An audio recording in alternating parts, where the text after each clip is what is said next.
Hello friends, আমি শুভম। ঘড়ির কাটায় প্রায় 4টে দেখে উঠলাম জি5 এর cinema Berlin, directed by Atul Sabharwal. কাস্টে আছে রাহুল বোস, আপার শক্তি খুরানা এবং আরো অনেকে। কেমন হলো এই সিনেমাটা? এই 2 ঘন্টার সিনেমাটা লোককে কি এঙ্গেজ করতে পারবে বা কত লোক এর সঙ্গে কানেক্ট করতে পারবে সেটা নিয়ে কথা বলবো এই ভিডিওতে। তার আগের গল্পটা আপনাদেরকে বলে নি। গল্পের বেসিক প্লট লাইনটা হচ্ছে রাশিয়ান প্রেসিডেন্ট ইন্ডিয়াতে আসছে, ইন্ডিয়াতে তাকে মারার প্ল্যান করা হচ্ছে, যেটা ইন্ডিয়ার জন্য এবং ইন্ডিয়ান গভর্নমেন্টের জন্য খুবই খারাপ একটা বিষয়।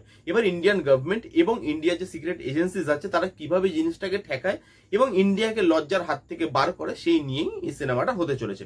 এবার যদি এর পজিটিভ দিকগুলো নিয়ে কথা বলি, দেখুন সিনেমাটা সত্যিই খুব ভালো সিনেমা হয়েছে এবং এর অনেকগুলো পজিটিভ দিকও আছে।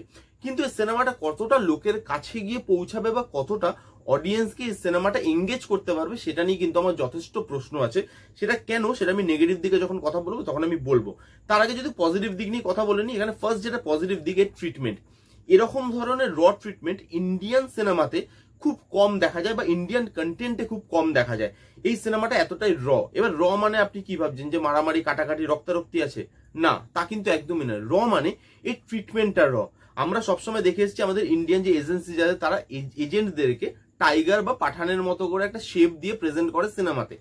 কিন্তু এখানে জিনিসটা একদমই আলাদা। গ্রাউন্ডেড লেভেলে আমাদের ইন্ডিয়ান এজেন্টরা বা সিক্রেট এজেন্টরা কিভাবে কাজ করে, তাদেরও ভুল হয়, তারা কি সেগুলো কিভাবে মেকআপ করে, সেই জিনিসগুলোকে এখানে যেভাবে রনেসের সাথে প্রেজেন্ট করা হয়েছে এবং তার মধ্যে কোনো রকম কোনো ওপর দিয়ে কোনো রং চড়ানো হয়নি, যেটা অ্যাকচুয়ালিতে হয় সেটাই দেখানো হয়েছে। এবং সেই ট্রিটমেন্টটা আমার কিন্তু বেশ ভালো লেগেছে, স্লো বার্ন ট্রিটমেন্ট। এবং এই যে স্লো বার্ন ট্রিটমেন্ট, সেটা অনেক লোকের পছন্দ নয়, আমার পার্সোনালি পছন্দ। এবং স্লো বার্ন ট্রিটমেন্টে যেভাবে গল্পটাকে স্টেপ বাই স্টেপ এগোনো হয়েছে এবং লাস্টে গিয়ে কনক্লুশনে পৌঁছানো হয়েছে আস্তে আস্তে করে, সেটা বেশ ভালো। এখানে স্পুন ফিট করা নয় গল্পটা, সব জিনিস কিন্তু আপনাকে মুখের গোড়ায় দিয়ে দেবে না। আপনাকে ইনভেস্টিগেশনটার সাথে ওইভাবে এগোতে হবে, ওই ইনভেস্টিগেশন প্রসেসটার মধ্যে আপনাকেও থাকতে হবে, আপনাকেও ভাবতে হবে বা জানতে হবে জিনিসগুলো কি হচ্ছে। এই যে আমাদের সঙ্গে বিদেশের সম্পর্ক, এই যে আমেরিকা বা আমেরিকার সঙ্গে ইন্ডিয়ার সম্পর্ক, ইন্ডিয়ার সঙ্গে রাশিয়ার সম্পর্ক, এই জিনিসগুলো কিন্তু আপনার আগে থেকে একটু জানা থাকতে হবে, তবে এই সাবজেক্টটা দেখতে ভালো হবে। কারণ যে জিনিসগুলো ঘটছে বা যে কনভারসেশন গুলো হচ্ছে, সেগুলো কিন্তু স্পুন ফিট করা নয় যে নর্মাল অডিয়েন্সেরও জিনিসটা দেখতে ভালো লাগবে যারা এই বিষয়ে কিছুই জানে না, সেভাবে কিন্তু নয়। আর নর্মাল অডিয়েন্সের ভালো লাগানোর জন্য সিনেমাটা বানানো হয়নি, সেটা আপনি দেখলে বুঝতে পারবেন। আর ট্রিটমেন্টটা র হয়েছে, তার আরেকটাও খুব ভালো দিক উঠে এসেছে, সেটা হচ্ছে এখানে যে টেকনিক্যাল ডিপার্টমেন্টটা আছে, মানে কালার টোন, বিজিএম, সেটা মিনিমাম টু মিনিমাম রাখা হয়েছে। 90s এর এরাটা ক্রিয়েট করার জন্য যেটুকু কালার টোন দরকার সেটুকু দেওয়া হয়েছে, বিজিএম যেটুকু দরকার সেটুকু দেওয়া হয়েছে। এক একটা জায়গায় বিজিএম নেই, কারণ এখানে যে গল্পটা দেখানো হচ্ছে সেখানে একটা বোবা কালা এরকম ধরনের একটা মানুষকে দেখানো হচ্ছে।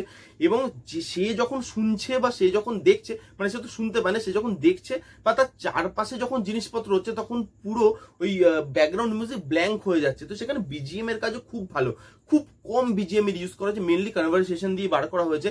আর যখন কনভারসেশন হচ্ছে পিছনে কোনো বিজিএম বাজছে না, সেই জিনিসটা, সেই ট্রিটমেন্টটা কিন্তু বেশ ভালো। কালার টোনও বেশ ভালো। 90s এর যে এরাটাকে ক্রিয়েট করেছে সেটা ভালোভাবে ক্রিয়েট করতে পেরেছে। তখনকার দিনের অফিস, তখনকার দিনের লোকজন, তখনকার দিনের ড্রেস আপ থেকে শুরু করে, এবং তখনকার দিনে কিভাবে কাজ হতো, কাজের প্রসিডিওর কি, গাড়ি ঘোড়া, রাস্তাঘাট, সেই জিনিসগুলোকে 90s এর এরা হিসাবে যেভাবে সুন্দরভাবে ক্রিয়েট করেছে, দেখতে জিনিসটা খুব অথেন্টিকেট লাগে, রিয়েল লাগে এবং দেখতে কিন্তু বেশ ভালো লাগে। এবং লাস্ট যেটা নিয়ে কথা বলবো সেটা হচ্ছে এই মুভিতে একটা মেসেজ ডেলিভার করার চেষ্টা করেছে, যেটা খুব ভালো। এই যে যারা হ্যান্ডিক্যাপ বা যারা কানে শুনতে পায় না বা কথা বলতে পারে না বা যারা ফিজিক্যালি হ্যান্ডিক্যাপ বা ফিজিক্যালি চ্যালেঞ্জ, তাদেরও অধিকার আছে এই সমাজে মাথা উঁচু করে বাঁচার বা তাদের নিজেদের যতটা ক্ষমতা আছে সেই ক্ষমতা অনুযায়ী কাজ জোগাড় করে তাদের দিন যাপন করার।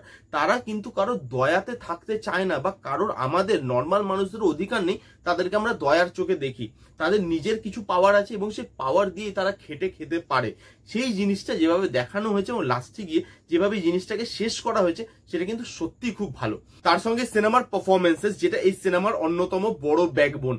এখানে আপার শক্তি খুরানা, যাকে দেখলে আপনি বুঝতে পারবেন সে চেষ্টা করছে, সে প্রত্যেকদিন নিজেকে ইমপ্রুভ করছে এবং সেটা নোটেবল। আপনি তাকে জুবলির মতো একটা সিরিজও দেখতে পাচ্ছেন, আবার আপনি তাকে সিরিয়ার মতো পুরো একটা কমার্শিয়াল মুভিতেও দেখতে পাচ্ছেন, আবার তাকে বার্লিনের মতো একটা সিনেমাতেও দেখতে পাচ্ছেন, যেখানে তাকে একদম সার্টেল অ্যাক্টিং করতে হচ্ছে, একদম রিয়েলিস্টিক অ্যাক্টিং করতে হচ্ছে, অ্যাক্টিং এর টোনটাকে মেনটেন করতে হচ্ছে যাতে অ্যাক্টিংটা 1% ওপরে বা নিচে না লাগে, তাহলে কিন্তু পুরো জিনিসটা খারাপ হয়ে যাবে।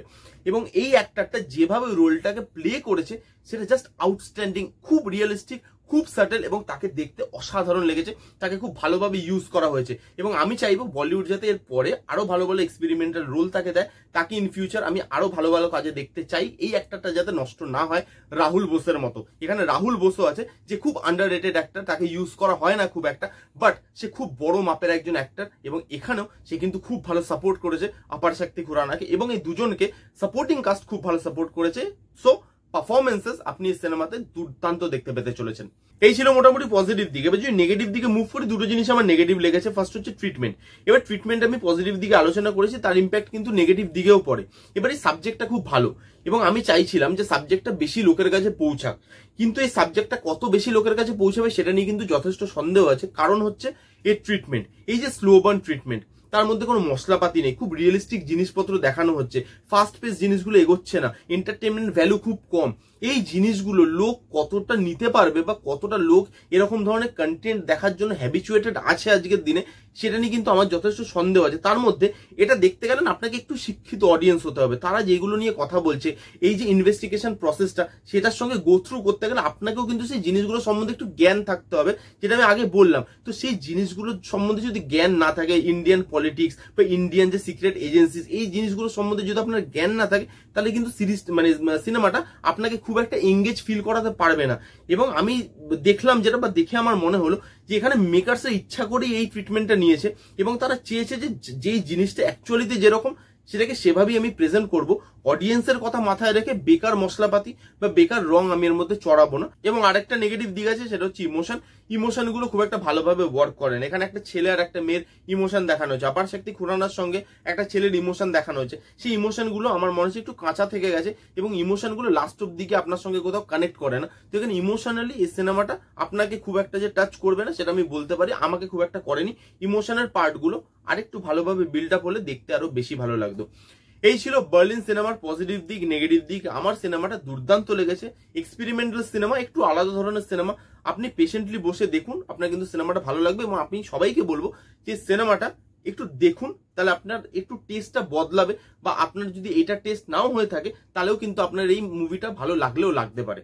কেমন লাগলো রিভিউটা জানাতে ভুলবেন না। ভালো লাগলে please give it a Thums up, like করবেন, কমেন্ট করবেন, শেয়ার করবেন, চ্যানেলটাকে মাস্ট সাবস্ক্রাইব করবেন। দেখা হচ্ছে নেক্সট কোনো ভিডিওতে। ততক্ষণ bye bye, take care and be safe.